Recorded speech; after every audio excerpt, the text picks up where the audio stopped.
Welcome to Noble Warrior. My name is CK Lin. This is where I interview entrepreneurs, practitioners about how they move from finite games to infinite games.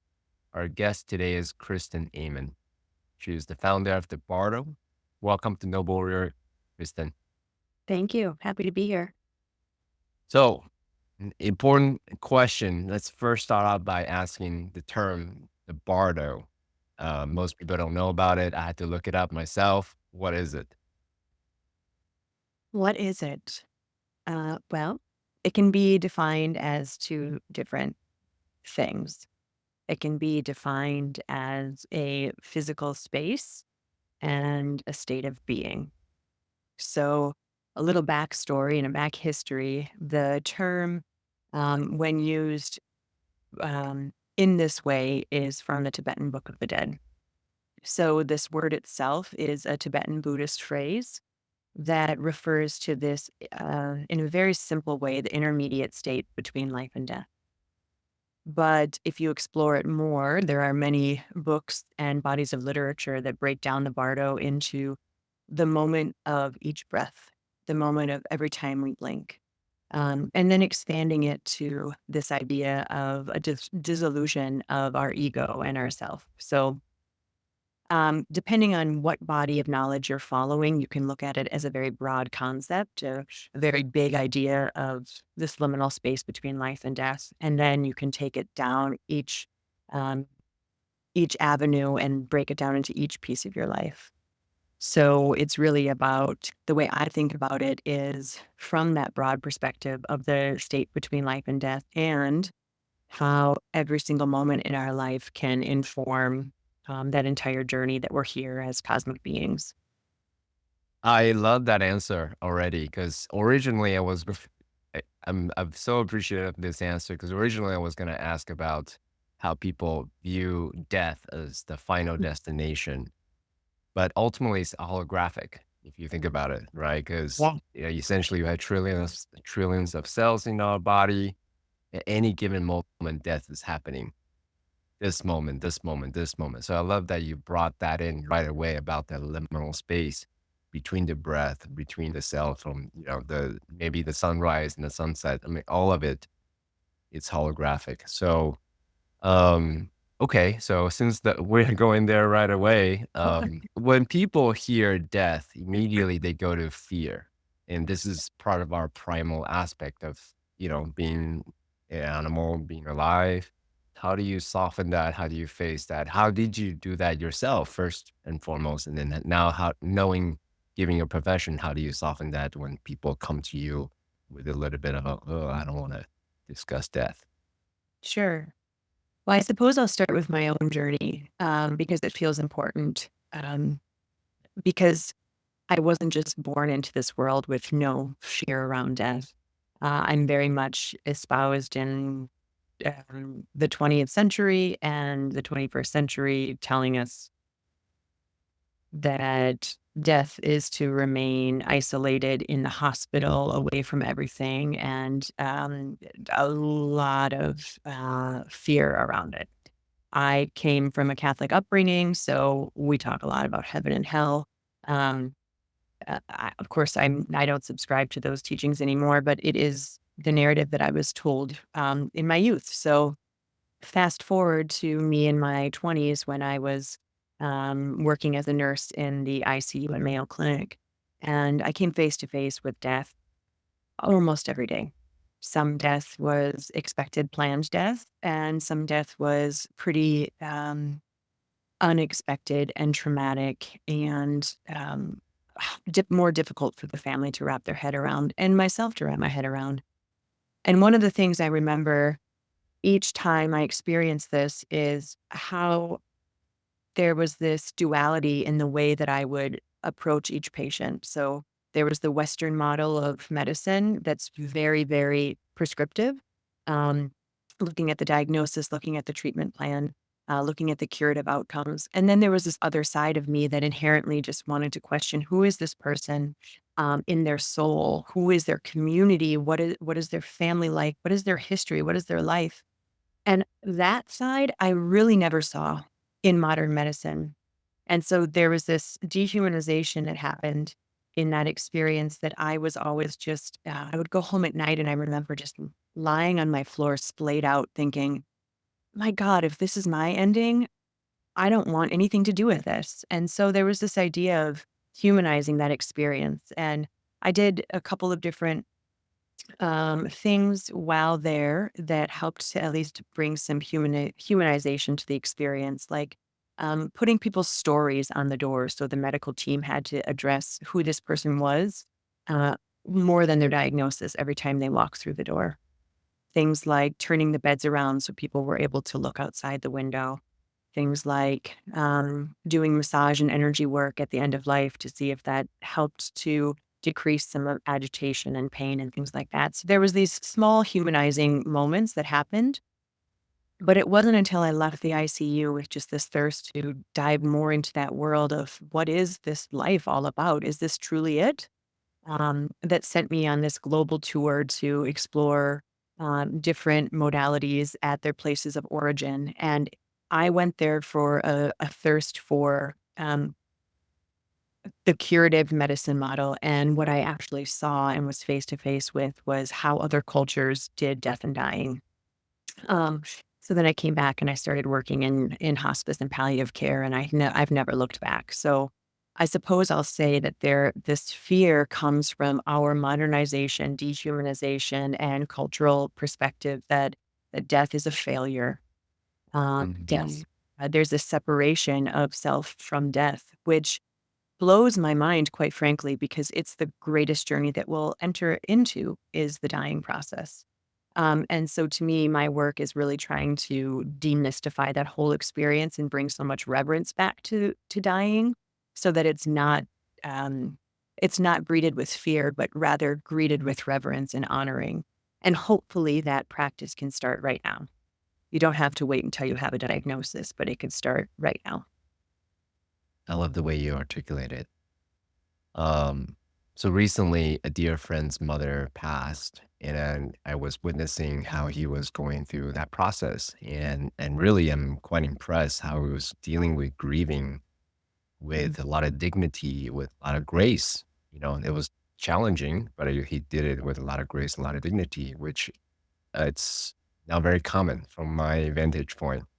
And I'm 46 right now, and I see more and more death, right? Given Mhm. my age, you kind of don't see that in your teens, 20s typically, but Mhm. as you get older, you see just more and more.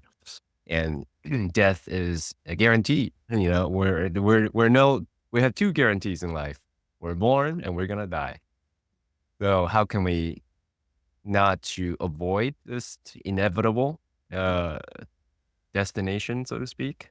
Yeah. But but but but but think about it with reverence, not from a morbid point of view, but with reverence and how such that, in my opinion, we can live our life, you know, focusing on what matters versus the monopoly game of what don't matter anyway. Yeah. That's kind of the way I think about it. Me too. You're in good company. I think it's funny that you even said not in the morbid way, because that's often what I hear, that rhetoric of like, well, it's not, I don't want to be morbid. It's like, this is not morbid. This is a universal truth that all of us experience. Why is that morbid? Not to like, Totally. Yep. but I mean, it is a narrative that's in our culture of like death. Actually, if you don't mind, double down on that, because I don't know how to say it otherwise. It is the guarantee, but I'm Chinese and culturally, and I've been in America for 30 plus years, so I'm kind of like that bicultural influence, so to speak. In both cultures, they don't want to talk about it. It's the thing they don't want to talk about. So I'm curious, how would you describe?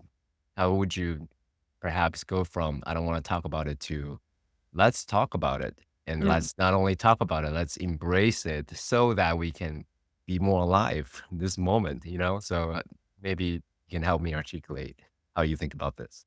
Well, I suppose like it's very audience specific, right? So if you're at a cocktail party and you want to start talking about death, then you're my people. Mhm. But it's not something that comes up in normal everyday conversation. However, some things that I have learned, some techniques are when somebody starts to talk about a diagnosis and they start doing it in like a hushed way, or oh, this happened. I dive into the person. And I guess that's a common theme that you'll probably hear from me is just again humanizing, that people like to talk about death as though it's separate from life. People like to talk about death as though it's separate from this person who's experiencing it. And the biggest takeaway that we can have is really how we can bring that conversation back to the human side of things. So when someone starts talking about um, in this hushed and saying, "I don't want to be morbid," just saying, I'm comfortable having a conversation around death. I'm curious to know how that impacts you or what that brings up for you, and Mm, for this person, and really not making it about the death because it is not about the death. What mm, people fear is absence of life, not the presence of death. mm, So by restoring life to every conversation and restoring the inevitable death that will come to all of us, we can then reimagine our way at our existence in that whole process. So removing death as this stigma and restoring life and death as both part of the conversation. So that would be like an average, everyday kind of conversational piece of how to talk about death without having to actually talk about death. That's my approach. And then there's very real ways. So one of the things um, are the death cafes, and I've been leading those now for the last 6 years in my community in Minnesota. And one thing that I found from this, so we do it monthly. But one thing I found is this platform, which is not unique to me. There are over 8,000 in the world, and they originated over in the UK. But this particular platform is beautiful because people come from all different walks of life to have an open, organic conversation around death. And so sometimes you'll have an 85-year-old sitting next to an early 20s. The 85-year-old, this is an actual experience. The 85-year-old was a DNR, DNI, so do not resuscitate, do not intubate, had a heart attack. They resuscitated her and she came back and she was pissed. Why am I here? It was such a beautiful, I saw the lights, I saw all the things, I had all of this feeling of peace, and then I was shocked back to this earthly plane, and I don't wanna be here. mm, But I'm curious to know why I'm here. There has to be a reason.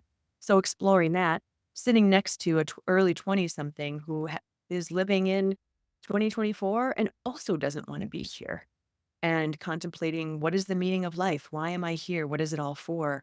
The richness that comes from those conversations is unlike anything I've ever witnessed because it's just so authentic and so truth filled that both people come away more informed and more eager to live, I suppose. So that's another way to do it is to encourage people to either attend or host a death cafe where there's nothing more than an organic conversation. So it's not prescriptive. It's literally share your name and what brings you here tonight, and then see what happens. Good question, actually. What kind of people, psychographically or demographically typically go to death cafe gatherings? Um, I'm going to flip the question back around and ask you who you think would go there, and then I'll answer it. I'm just curious. Sure, sure, sure, of course. I mean, in my mind, I go to, okay, so there's probably people who have glimpses of dealing with this directly. Maybe towards the end of their life, maybe if there's some health issues, maybe they have some psychological, as you mentioned, maybe they're young in age, but they're dealing with some existential things in their mind, some questions in their mind. So they want some resolutions or some like-minded people to talk about, the meaning of life, the meaning of death, and so on and so on. So these are the two that comes to mind immediately. You didn't mean goth kids. Oh yeah. I mean, I actually don't know them. I don't know any goth person, so I don't. Well, it is that sometimes, but I think in my circles, when I tell people about the death cafes, people are instantly thinking that it's just like a gothy cult. Um, to which I say there's very little of that, and it's so much more of what you just described. So demographically, I find it to be so I'm in Minnesota, so we're a largely white demographic, but at death cafes, for some reason, the cultural experiences that come through the door are very, very robust, probably more robust than any place that I go to in the cities here. Um, and to me, that's always fascinating because every cultural background has a different experience with end of life. And to hear the richness of that is very beautiful. And it brings up a lot for each person that comes. So I would say demographically, though the age range spans from 18 to 65 typically.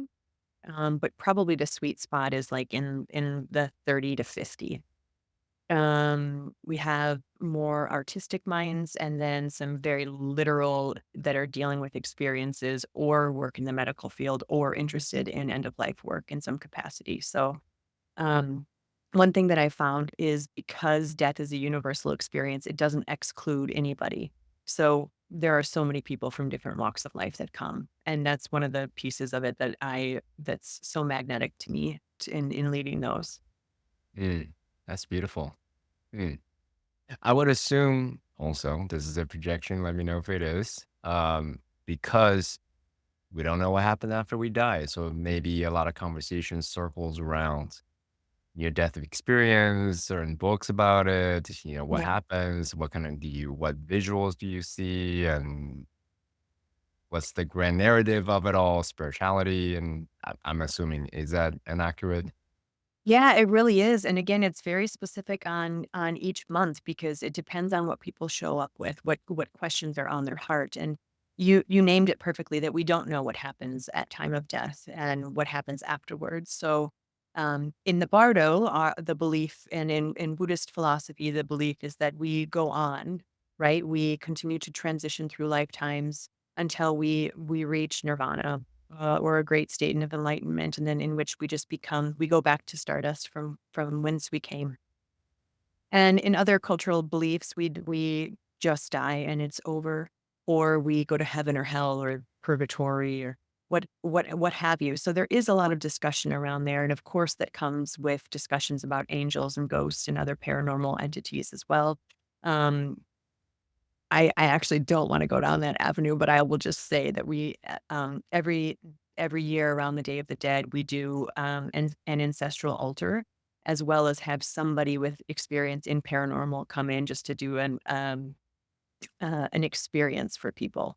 I will hold my belief on that for, podcast number 2, normal, but I'll say that it is something that comes up for sure, and the takeaway that I always have and what I try to bring people back to is, does it actually matter what happens when we die? Does it actually matter? Because if you knew that there was a heaven and hell, would you change truly knew, would you change how you're living? If the answer is yes, you better start living that way right now, regardless. Not because of the fear of heaven and hell, but because of the discord that your soul and your consciousness is constantly um, experiencing, knowing that you're not living in the right way.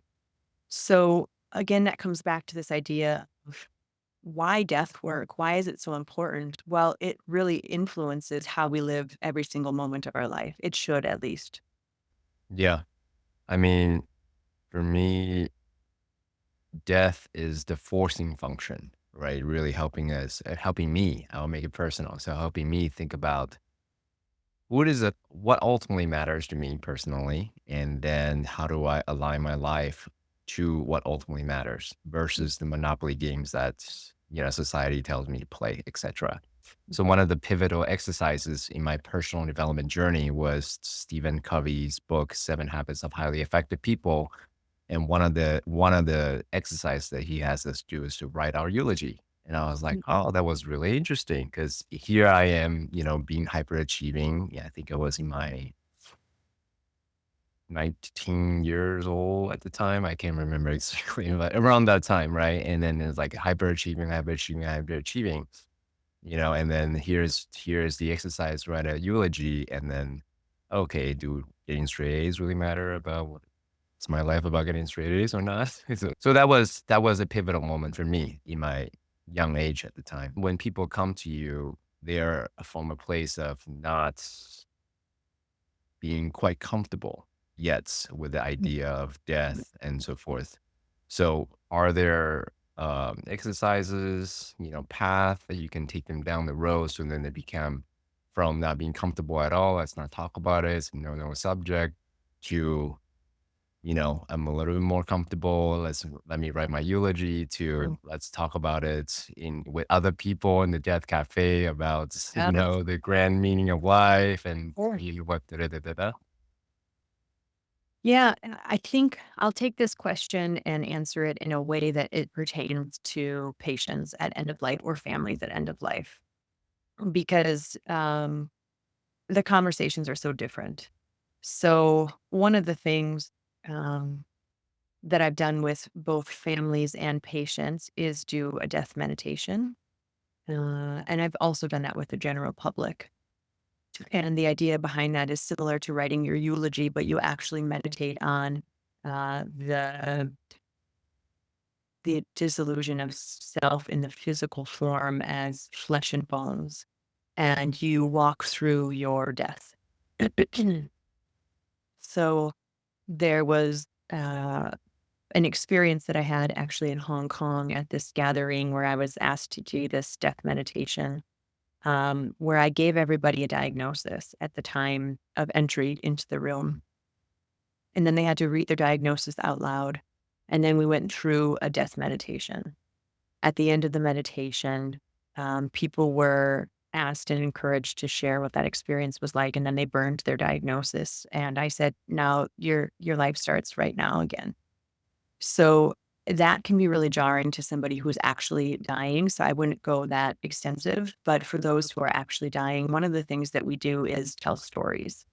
There's a lot of beauty and wisdom in recounting people's legacy and in their stories. So, to your point about getting straight A's earlier, what people focus on when they tell their stories is all of the beautiful connections and relationships. Sometimes the accolades, sometimes the things, the material gains, and the monetary gains.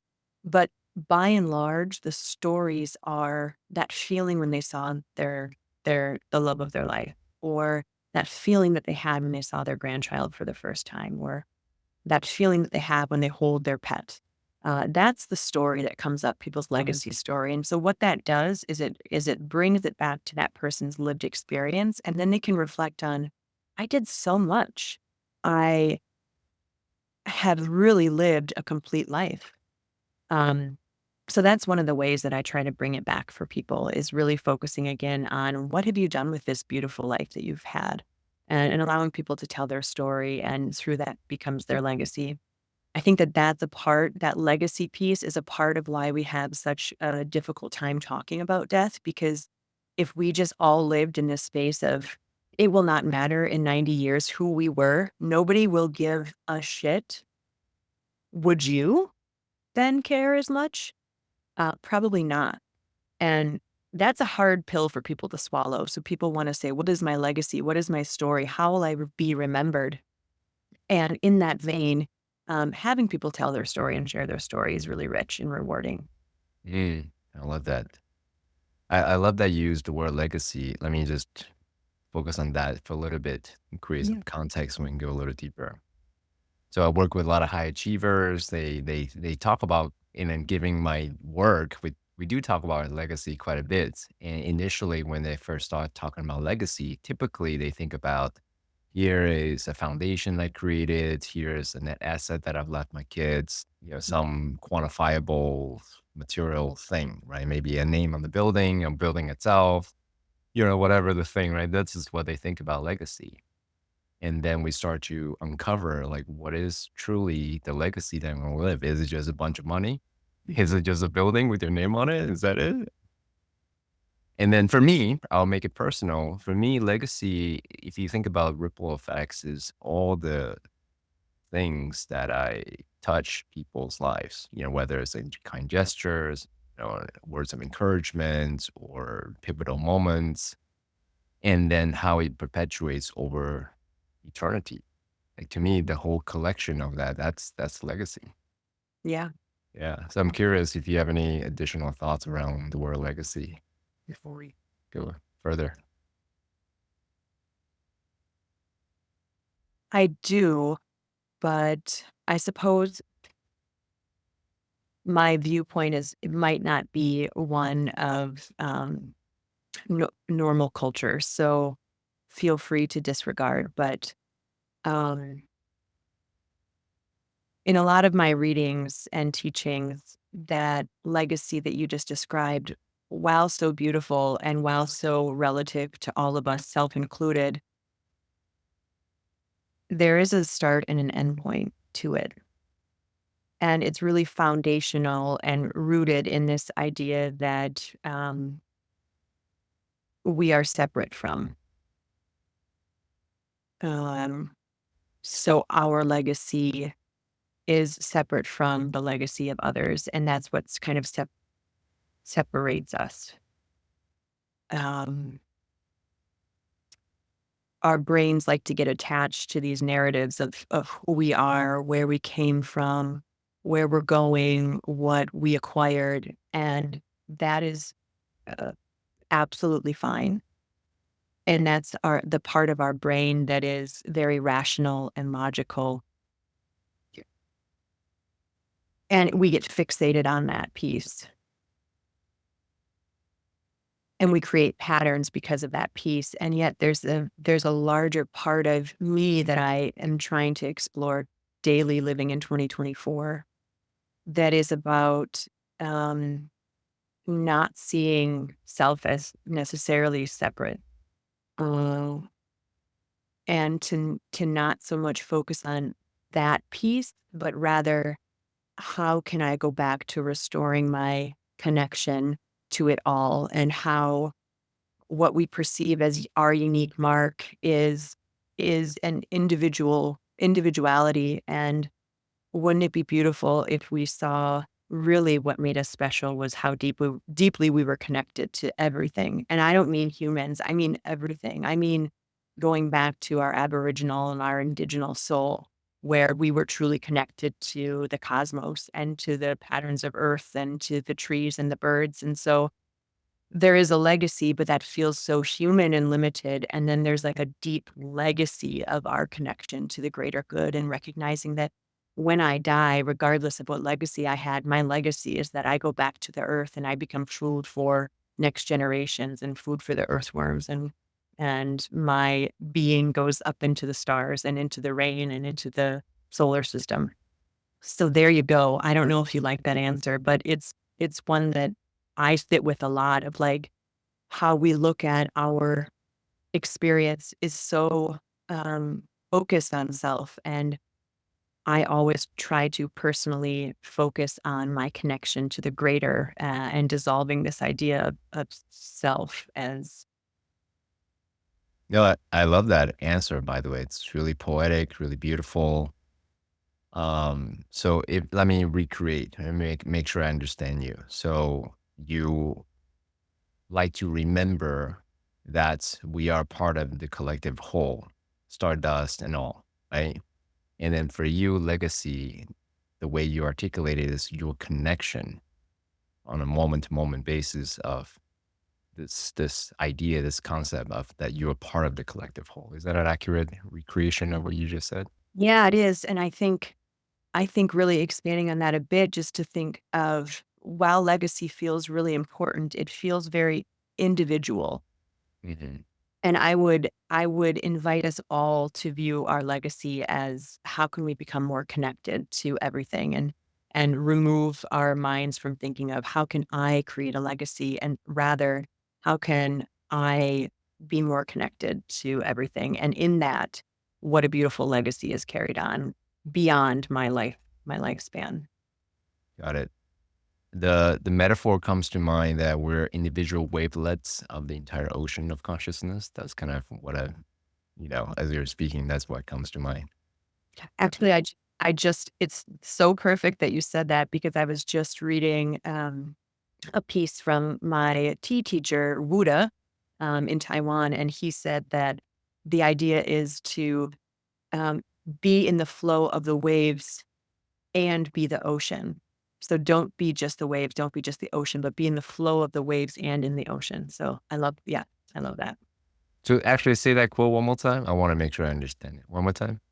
So rather than, again, this idea of separateness, so be in the flow of the wave Uh-huh. and of the ocean. Mm. Don't be just of the ocean or just in the wave, flow of the wave. Yeah. Beautiful. I love that. That's Yeah. so cool. So, a lot of directions that we can go. Uh, I told you. no, it's great. This is amazing. Ooh, so here's the fun one. Mm. So a friend of a friend, Mhm.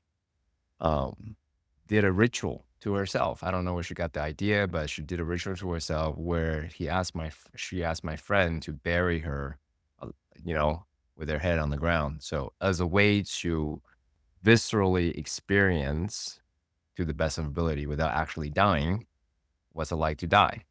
So did that for a few hours, and that's her way of it's a forcing function of having her experience that. I'm curious, have you heard such rituals? And if so, what do you think of it? And if so, are there others like that for those who are adventurous, courageous, who want to get close to that experience? Yes, I've heard of it, and I actually did that as well in Hong Kong at this gathering. It was a spiritual gathering, and so we did the death meditation and the diagnosis, and then and the next day was we went to the beach and we all buried each other as though it was our final day. Um, I think all of these are so wonderful, these experiences. The what we look When we look back at medicine people and our ancestors that had more of a consciousness, awareness, and admiration for death, they did these practices a lot, and they sat with them um, often. And in fact, the political leaders and the community leaders and the people that shaped cultures often had to go through this. Um, Rite of passage, and that was this great spiritual enlightenment, and often at times that came with some sort of a near-death experience or a death meditation. I've definitely heard of them. I think they're all so beautiful, and rewarding, and I would encourage everyone to do at least one in their lifetime. And I'll take it a step further to say that really the most, up close and personal you can get is simply, volunteering at a hospice or in a hospital. Um I always share this story that when I was doing a pilot program at one of the hospitals that had an inpatient hospice program where we would do integrative medicine modalities for people at end of life. So think about meditation and energy work and um, um, essential oils and a prayer and guided imagery and things like that. I had groups of people come in to be volunteers that I was coordinating, and people would come in and say, "I love my my my life's work is to be with death and to work with death." And I thought, "Great, this is a wonderful place for you." And they had said, "I'm a death doula in training. I did all these trainings. This is my life's work." And we'd go up and we'd see an actual body that was dying, and they said, "Oh no, this isn't for me."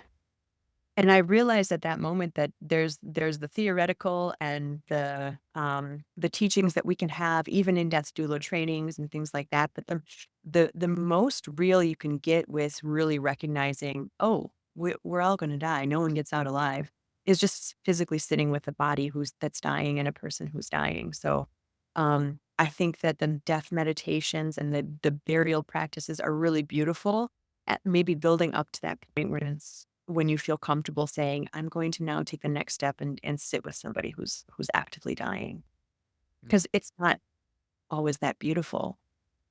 And I think a lot of the trainings are still beautiful. We use rose petals and crystals, and we do these practices to make it more beautiful. And the reality is sometimes it's just not.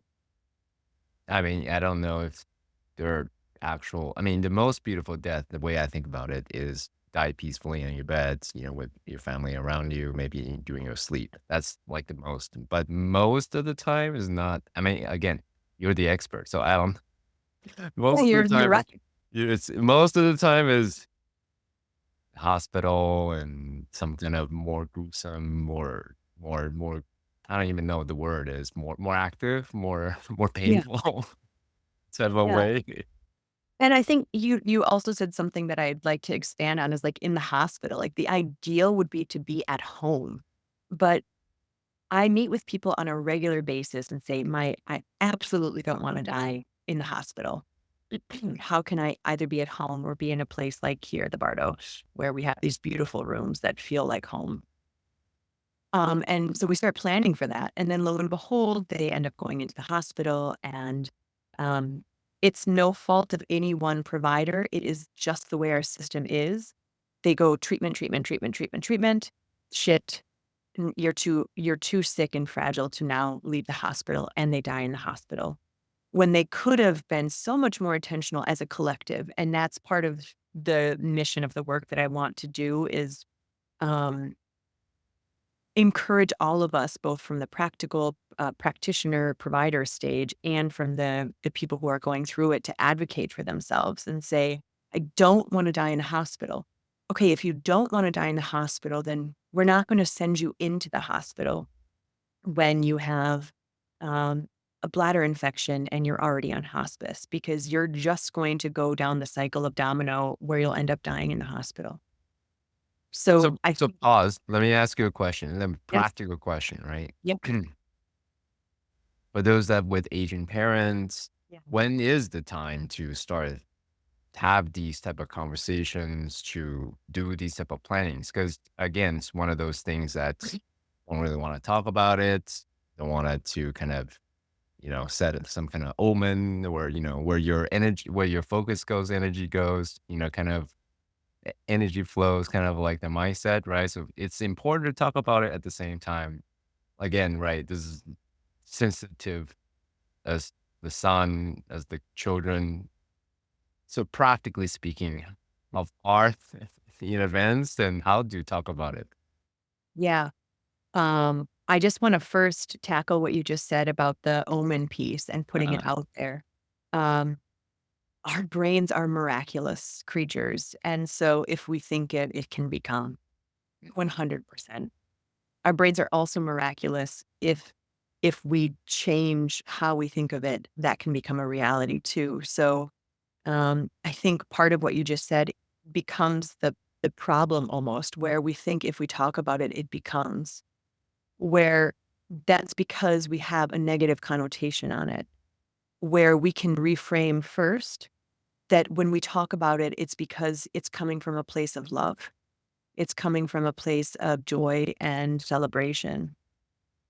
And then so that's just point one is let's remove that it's a negative. Having those conversations becomes a negative, and rather an empowerment and a beautiful gift that you can give to your family.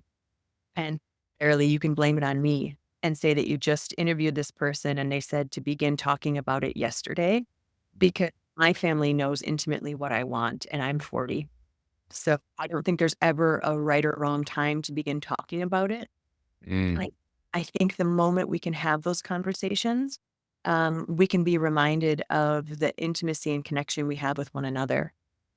So I would encourage you at the next gathering with your folks just to say, I interviewed this woman and she said that it's important to talk about what we want before it's too late, because why wait until somebody dies of old age? You could get hit by a car tomorrow. That's right. Tomorrow's Yeah. not guarantee. Exactly. Yep. Mhm. Okay, great. But in tactically speaking, in terms of moving to a facility, that kind of timeline, you know what? Here is some suggestions, Kristen. If you have a way or template, some tools to help people do these type of plannings, that would be super helpful. I'm happy to send people in your way if you have such tools. That would be Yeah, well, amazing. there are tools out there. I mean, I certainly have some as well. People can come have a conversation with me. I would be more than delighted. But there's also forms out there that are called advanced care directives, living wills, things like that, that kind of break down very practically like what you want to have happen to your body and your care and your treatment. How much of an intervention do you want the medical system to have? To the expanded versions, which are like what kind of music would you want at your ceremony, and what kind of food Mm, would you want to use prayer? If so, what kind? So those forms already exist, and most people, when they sign on to hospice or they meet with their team and they have a terminal diagnosis, they'll fill out those forms. But what I encourage people to do is when they're filling out those forms, do it in a way that feels joyous mm, and feels ceremonial rather than feels fearful. And that's why I encourage you to do yours today, and even share it with your family and say, "This is what I filled out just in case." mm. Uh, and I think sometimes it feels very helpful to meet with somebody to guide you through that, because there are terms and concepts that might bring up fear. And so it's helpful to have somebody who understands why those questions are being asked, to walk you through that. So if you do that form, fill that form out before your terminal, I would find somebody that you're able to walk that through. I do those online with folks all the time, just as a helpful agent for people to ask questions. But you can certainly find people in your community as well. Beautiful. Awesome. Well, I mean, this may be a good segue to psychedelic work. Are you open to talk about it? Yeah. All right, awesome. So I'll make it personal once again. Doing 5-MeO DMT, I wasn't expecting it, but it removed my primal fear of around death. I Mm. was like, oh, this is it. Okay, not as bad as I thought, but pretty awesome. It's very peaceful. Uh, so I know that you work with, certain psilocybin specifically as a way to help people move through some of these processes. So I'm curious, from your perspective, how does psychedelics play a role in supporting people Mm. embracing death as with joy rather than with fear? Yeah. Yes. Well, I should note that it is not legal in the state of Minnesota. Well, psilocybin is not legal in the state of Minnesota. So, um, all of my responses are strictly theoretical. But I actually will share that prior to very recently, I had no experience with any plant medicine of any kind outside of the occasional glass of wine or really good IPA. I didn't have any sort of connection to um, mind altering um, substances. However, I had a deep, deep interest and reverence for all plant medicine, because my practice is connecting more with the natural world every day and seeing the beauty that can inform our lives when we have a deep, rich connection with the plant world and the natural world. So I had done my doctoral research on integrative modalities at end of life. And in that, a large pillar of that was plant medicine. So cannabis and a variety of psychedelics. Um, our our brains are so receptive to these medicines, especially the natural ones. We have an entire endocannabinoid system in our brain to receive cannabis. Um, it's like wild, right? Like wild. So then that was part one, and then the psychedelics came, and it was strictly, again, research theoretical for me, until I went to a conference in Montreal where this radiation oncologist was talking about her work with grieving parents who had lost a child, and they were on their absolute last attempt for help. Um, so they tried psychedelics, and so they would take them to this place, and they would have this retreat with these parents, and work with a medicine woman or a man, and have some psychedelic experiences, and it always helped. It always helped. And so I left that conference and that particular breakout session, and I saw this woman, and I bowed to her in the hallway, and I thought, I will see her again. And lo and behold, we connected on LinkedIn, actually. And she asked if I'd be interested in participating in a training for end of life providers and psychedelics. So that was my first experience with psychedelics.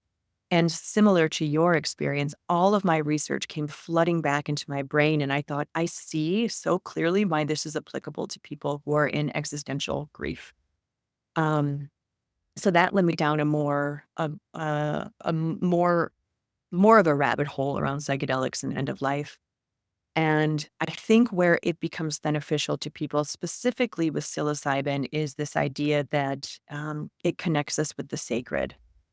So our brain has what's called a default mode network, which is certain regions of the brain. I'm sure you're aware of this, where we become really self-reflective. And it allows our brain to do the wandering and the meandering and thinking about how we got here, what comes next. And this is deeply rooted in our logical, rational brain that, again, is so disassociated with our aboriginal souls and our self and our ways of knowing that we have done away with in the last 200 years. So that rational, logical brain is where we get our sense of self. So we view our thoughts as self rather than the being doing the thinking. And when we make our thoughts our self, we get to curate that experience. And curating that experience creates a lot of negative self-reflection and a lot of negative feedback loops that lead to rumination and depression and anxiety and things like this. So psychedelics are thought to decrease the activity in this default mode network, which really allows us to become more deeply aware of our place in this world. And I find to our connection with the greater and kind of remove this existential dread of the daily living, the rumination, the thought patterns. So when I talk about psychedelics, I talk specifically about entheogens, which is psilocybin, but there are empathogens like MDMA and Molly and dissociatives like ketamine. So my experience is simply in psilocybin. Um, I have found that that connects people to the sacred and removes that disconnection, um, which seems to be vital in that playing a role in the existential dread around death. Yeah, I mean, I've done a lot of study around this, so I can get really nerdy about it. But I would just speak generally speaking.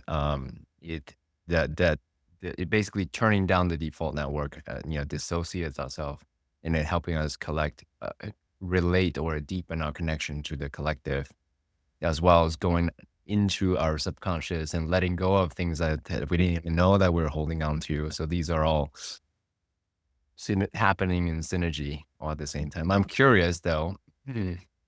Nerding out on this a little bit. What's the dose that you administer or that you have, experienced personally, so that you, yeah, so that you can have optimize your experience in letting go of some of the fears and the beliefs and the things that you're holding on to, etc.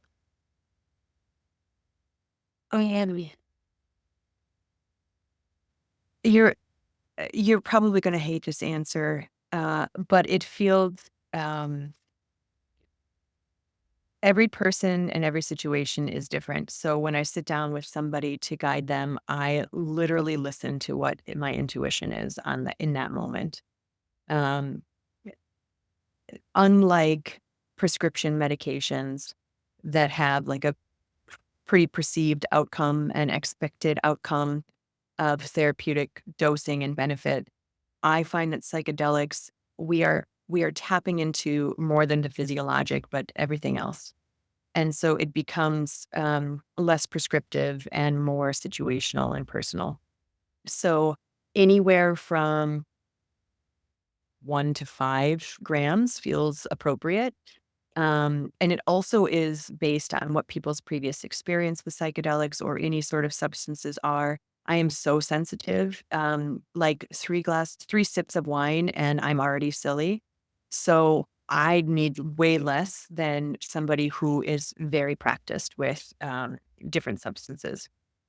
So it's very, it's very personal. it's very personal on what the intention is as well. Um, and it's personal because sometimes when I've sat with people who have experience with psychedelics in a recreational capacity, and then they come to me for a more clinical experience, um,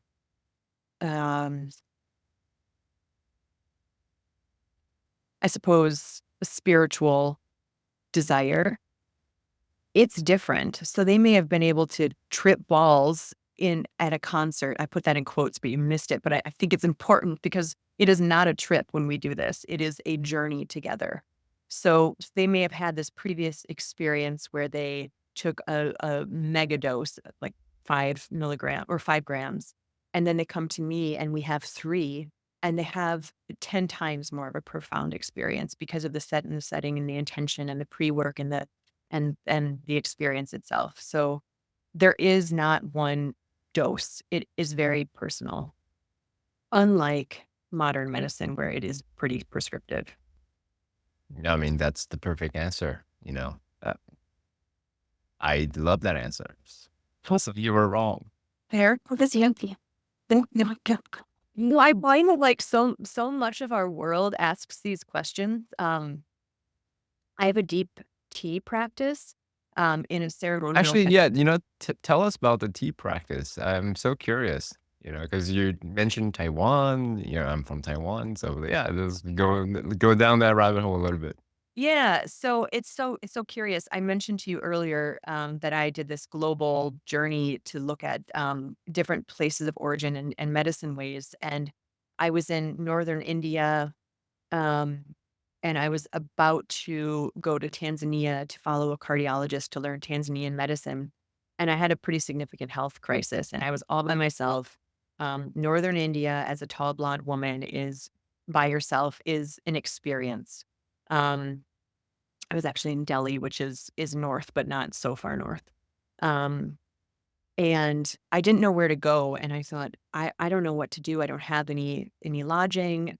I don't know. I don't have a way of getting a hold of anybody. What do I do? And so I talked to my partner, and he said, what about the global tea hut?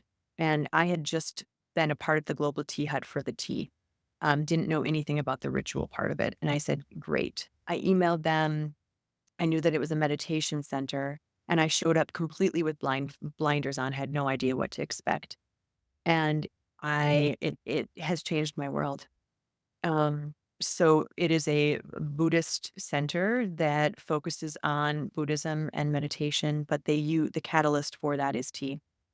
And the teacher there talks so much about connection and Buddhist philosophy and Taoism and things like that. So it is about the tea, but our Western brain likes to think about the tea as a tea and the practice and how you turn the bowls and what kind of tea and the temperature of the water rather than um, the deep act of service and the deep act of connection of listening to the water and listening to who you're serving and why you choose a certain tea to serve that person. So coming back from that, that was in 2014. 2014. And so I just came back with that as a personal practice for meditation. It wasn't until about 2016 that I found this to be an excellent ally to my work. So I had a patient who was dying of pancreatic cancer that was incredibly stoic. And her dying wish was to have her son and her husband, who was her son's stepfather, maintain a relationship when she had died. So I was over there doing work with her in the medical capacity, but that was the one thing that she was ruminating on. Not that she was dying, but that they might not have a relationship. So I thought, I'm going to try tea. It feels appropriate. So I sat them down on a couch and I set up my chachi, which is the layout of the tea in preparation for this particular family. I chose the tea based on seasonality and the flowers that I had. I chose the music based on this family. We sat down, and in front of me, these three people were sitting. The patient was right in front of me. her husband to her right, and then her son to her left. And there was about 6 to 8 inches in between them when we started. It was in holding that space that tea holds so well and that ritual holds so well that by the end of the ceremony, about an hour later, they were all in tears and holding hands and sitting next to each other. And I found that there's a great potency in sharing tea with people who have barriers to communication or difficulties around disseminating information, because it holds the space and it removes the focus from the person and it brings the focus back to each individual and to the community and our connection. So I've been doing that now with families pretty routinely. Um, I just had a woman last week who is in her 70s and she has a terminal rectal cancer, and she's a social worker by trade. And so she said, I don't know how to hold this space for me. And I said, you don't have to. This is why I'm here. And this is why T is here. You can come and be you. You don't have to hold the space anymore. And so in that, she invited her children that she had not told the news to yet, who were coming from out of town. They hadn't seen her yet. She looks incredibly frail. So we sat there and we had a tea ceremony, and the catharsis that happened in that was so potent, um, that I just continue to use it as a really good tool. The way you articulate it is really beautiful. Thank you Yeah. for the work that you do. I'm sure it's a beautiful, intentional space container where people can dissolve their barriers, their fears, their hesitations, and come together and experience each other as a collective whole and experience love, experience joy together, in a very short amount of time with your help. So that's really beautiful the way you articulate it. Thank you. Yeah, you're welcome. Yeah. Yeah, it actually reminds me of other practices, Mhm. cacao, or have you heard this medicine called mambe? Mambe is coca leaves ground into powder. So the way how it's practiced, this is totally random, but it's relevant, I Um, promise. And they put the mambe in the middle. So when two people have disagreement, some kind of conflict, they put it in the middle and then they eat mambe, and then it opens up your heart. It's mm, not facilitated per se, but it's a tool they use to resolve barriers. that's beautiful. I love that. Yeah. So would you say that that tea ceremonial setup that you essentially created, invented? No. Oh my God, no. Um, Not even close. Again, it was taught to me by in Taiwan at the Global Tea Hut, by a man named Buddha, who is a Buddhist monk, and it has been happening for thousands of years. I use it as a practice with patients and families for grief, and I'm sure there are many others that do as well. Um, I would say I'm probably one of the only providers that I know in this area that uses it on a regular basis. I used to bring my tea equipment around in the hospital with me, um, when having care conferences and things like that. But am certainly not the inventor of said practice, not even close. Would you say that tea? Because okay, let's hypothetically, to the random people, patients, clients, like let's have an intentional conversation container. Like, oh, it's serious. But would you say having tea there like softens it, like de-armors the defense a little bit? Would you say that that's the case? Yeah, Yeah. 100%. And I feel like I try to become that vessel too of de-armoring, by the energy that I bring into the room and the personalization. I feel like that's again part of this overarching theme around death is that it is terrifying to go into the hospital and talk to somebody in a white coat with a stethoscope around their neck that talks to you in terms that you don't understand and expects you to just go home and figure that out. So imagine if the onset of being told your diagnosis comes from somebody who is soft, that uses tea, and that looks you in the eye and says, first, Tell me about your day. Tell me about your kids. Tell me about your family. Tell me about your life. And then says, we're on this journey together. This is what you're experiencing, and I'm here to walk with you through this journey.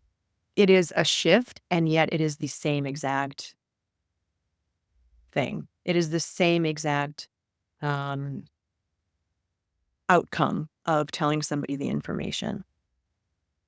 I Beautiful. think in adding some femininity back into that whole experience, if I can make it so feminine, masculine, and black and white, which I often don't, but I think that there is like this very rigid, more masculine approach to medicine that is creates a lot of fear. Yeah, I understand. I mean, so I want to segue real quick, Kristen. Let's change it with all the distinctions that you know, the practices that you have, all the principles that you learn from the Book of the Dead, the Five Regrets of the Dying, beautiful teachings from all over the world.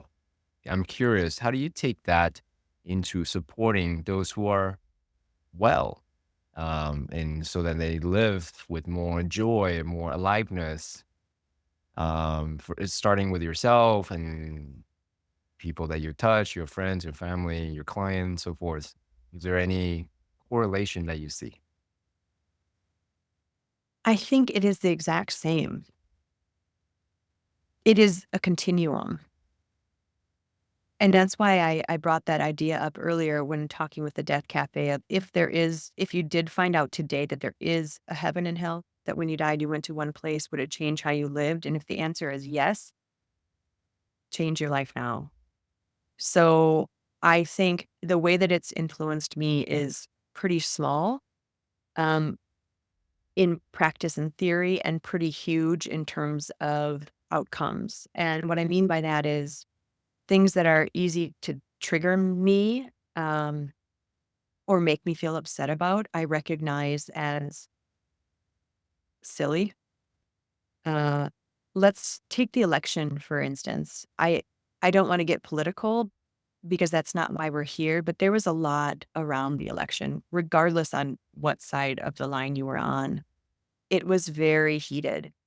And while many people in my world were devastated and debilitated, I thought this is a beautiful opportunity for us to step into what it means to be alive and for what it means for us to be connected and what it means for us to be humble and reverent.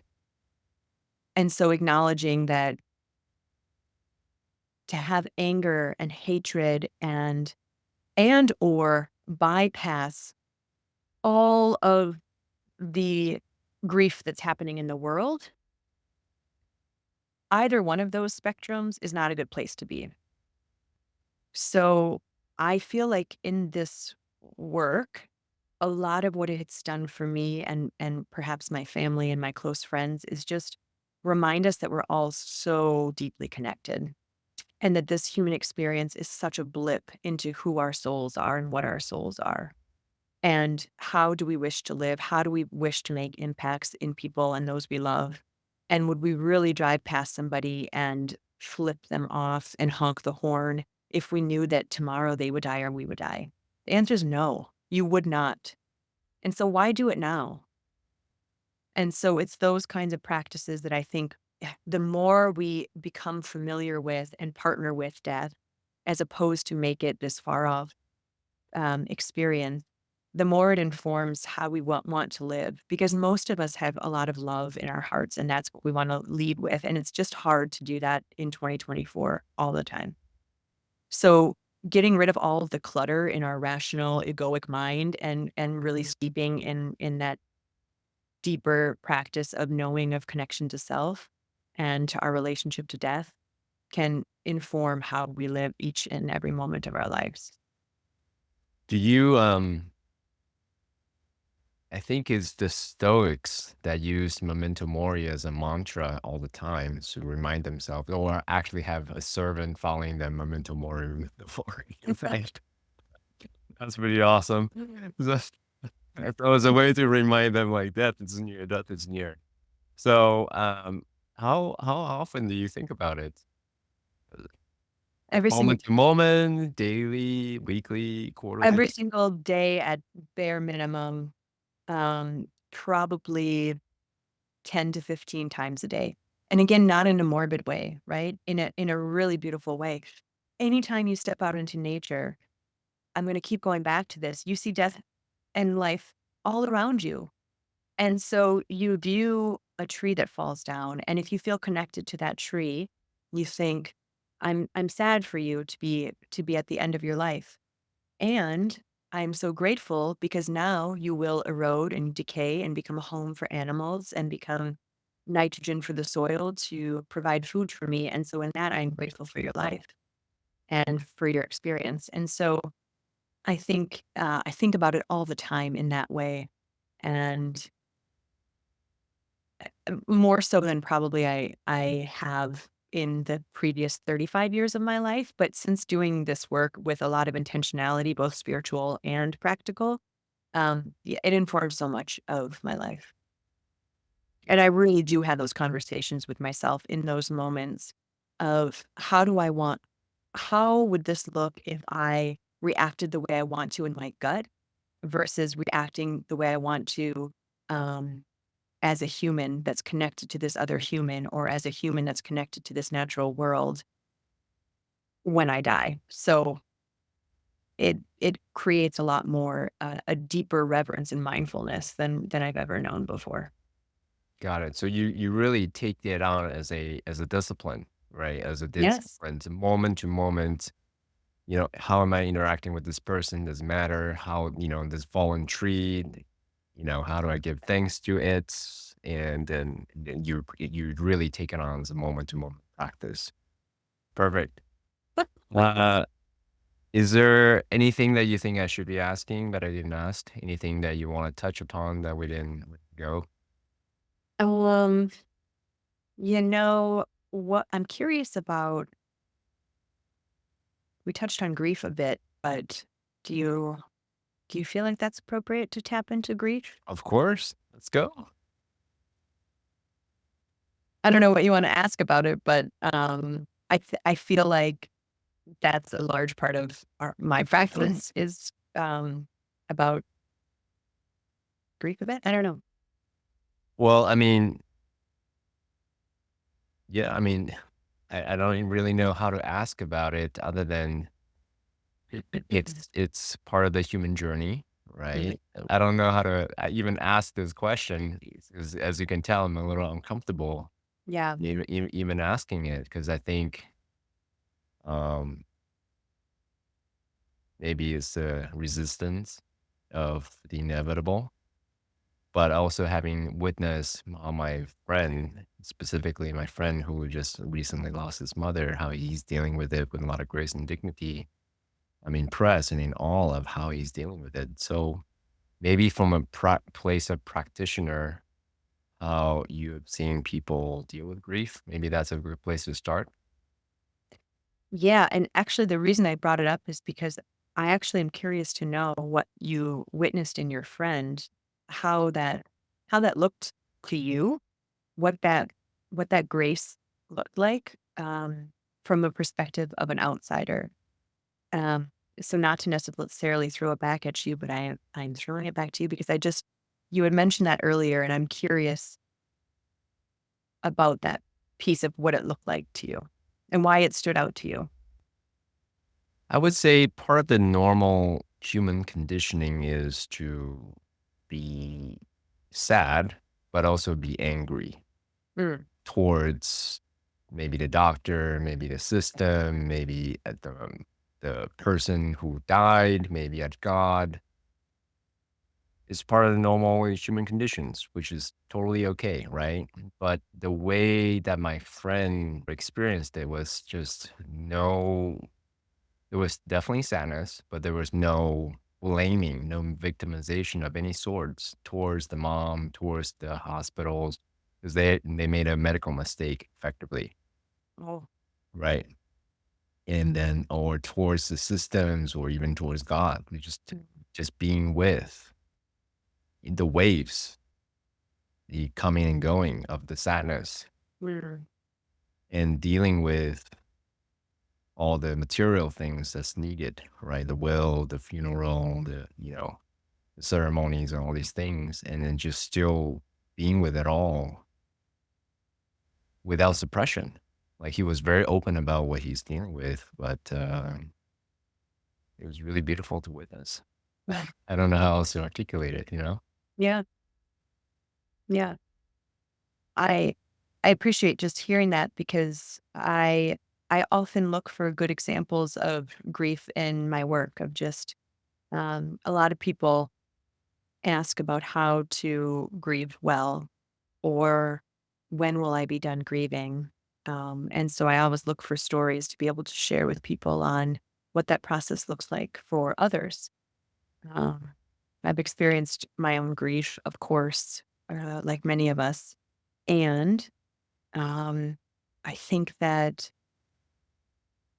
when I see it done beautifully, it's just all the more reason to give us permission and tools to be able to do that beautifully and gracefully.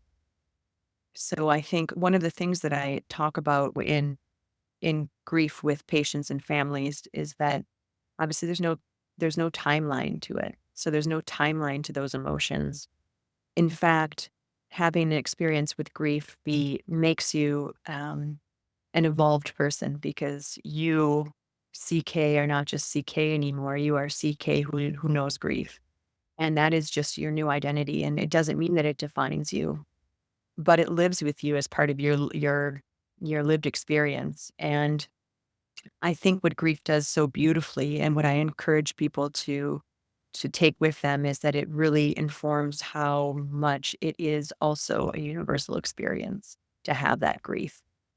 My experience tells me people share that it feels incredibly isolating because no one wants to talk about it with them. Nobody wants to acknowledge it, and so people beat around the bush. And I would express that one of the best things you can do to somebody who's grieving is just to actually identify and talk about with names and with everything. Uh, be so as though you're asking about the new pet that they just got. Ask those questions, explore those realms because it's a really beautiful place when you can share grief with somebody else and it allows them to feel like they can share their experience with you too. So a lot of questions that I get is how do I ask these questions to or somebody or what am I supposed to say? And um I want to double click on that. yeah, Let's I want to get tactical here. This is important. The typical way of asking this is, "Hey, my condolences. I'm sorry." This type of Mhm. words, right? So I want to be sensitive to their grieving process, and I want to also let them know that I'm here if they, yeah, I can be a space for them to express their grievance or their grieving process. But I also don't want to impose like, hey, now they have to share anything with me because now it's obligatory. You know what I'm saying? Yes. So, what is the tactful way as a way to express sensitivity to where they're at? Because I'm here to be of service. I'm not here to impose. You know what I'm saying? So, Yeah. So it is a beautiful question and there is no right answer. I'm going to just back up a brief moment and say that you will inevitably say the wrong thing at some point because everybody receives things differently. I was recently at this grief conference and the woman up on stage was um, very angry. And she said somebody had asked her a question and she told them, how dare you ask me that question? How do you think I'm doing? And I thought, and then in the same sentence, there was this conversation about people need to understand that I'm still grieving and to have patience and grace with me, and taking a big step back and saying, "You will mess up, but as a human, remember to have grace always." And what I mean by that is, if somebody triggers you in a question, look at them in their eyes and in their heart and say, are they trying to hurt my feelings and be inappropriate, or are they so uncomfortable and they're just doing their best? So that's point one. But point two is the majority of people want to talk about what they're experiencing. And something you can say is, first of all, acknowledging that, asking them to be pretty clear with you on what their needs are and say, hey, I am here for you. I am going to walk this journey with you. Please tell me what's too much or too little. But what I know to do is to do X, Y, and Z. And then that gives them permission to share with you, like, this is too much, or can you give me more? Um, Another part of what I'll share is to be authentic to who you are. The best medicine, the best tool, the best practice, the best anything that you can give somebody is you in your true essence. And when somebody feels that you love them, you're going to fumble with the words, but they'll feel that love. And if you say, I'm here for you, be there for them. Don't just say, I'm here for you. Okay, you're doing fine. Well, I'm going to go off to this conversation that's a lot more comfortable talking about stocks and vacation for next week. Be there with them in that. If you tell them that you will be there with them in that. So I think that authenticity piece goes a long way, and people truly want to talk about it, and sometimes they don't know how and they don't know who feels safe. And uh, there's this concept of therapeutic presence, and I'll just say that that's what I would that's the biggest takeaway, is to have that therapeutic presence. And lastly, to allow for silence, because there's a lot of sacredness that comes from sitting in silence with somebody who's in grief, just physically being there and being quiet with them. Yeah, thank you for that. In our men's work, we say that witnessing adds validity and credence to what's happening. So we don't even need to say anything. Literally just being a witness to their internal process. It's Mhm. quite sufficient. So thank you for sharing this. And then break it down for me. What it what it takes to support another who is going through the grieving process.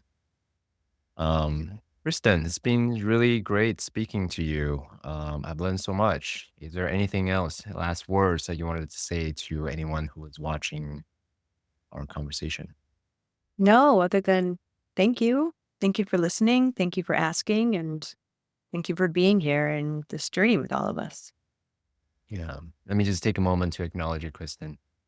I really appreciate the sincerity and earnest of the work that you do. I appreciate, not only just your professional medical background, but also the spiritual practices that you have collected all over the world, that you're practicing very intentionally from moment to moment to moment, so that we can embrace this concept, this idea, this inevitable future that's coming our way, no matter what we do, right? Death. But do it in such a way that's not morbid, do it in such a way that's enlivening, so that we every single moment can live life with more purpose, more joy, and more gratitude. So thank you so much for sharing your perspective on Noble Warrior. Thank you so much. It's been a pleasure.